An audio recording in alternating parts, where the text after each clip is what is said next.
Hello বন্ধুরা, সবাই কেমন আছেন? আশা করি সবাই ভালো আছেন। আজকে একটি গুরুত্বপূর্ণ বিষয় নিয়ে এসেছি।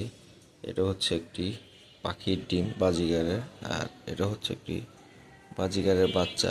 এই বাচ্চাটি ডিম থেকে বের হতে পারেনি, ডিমের ভিতরে মারা গেছে। এখন কি কারণে মারা যেতে পারে? এটার সাথে আরো দুইটা বাচ্চা আছে যেতে পারে।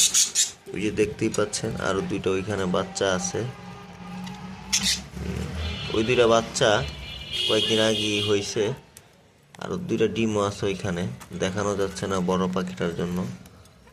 কিন্তু এই বাচ্চাটা বের হতে পারলো না।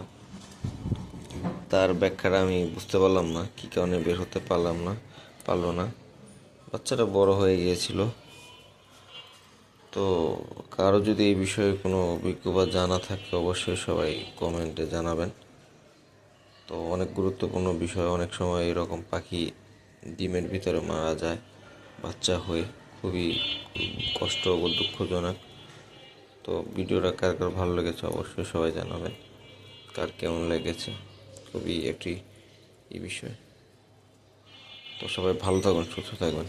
আল্লাহ হাফেজ। আর নতুন নতুন ভিডিও পেতে আমরা এই চ্যানেলটি সবাই সাবস্ক্রাইব করুন অবশ্যই।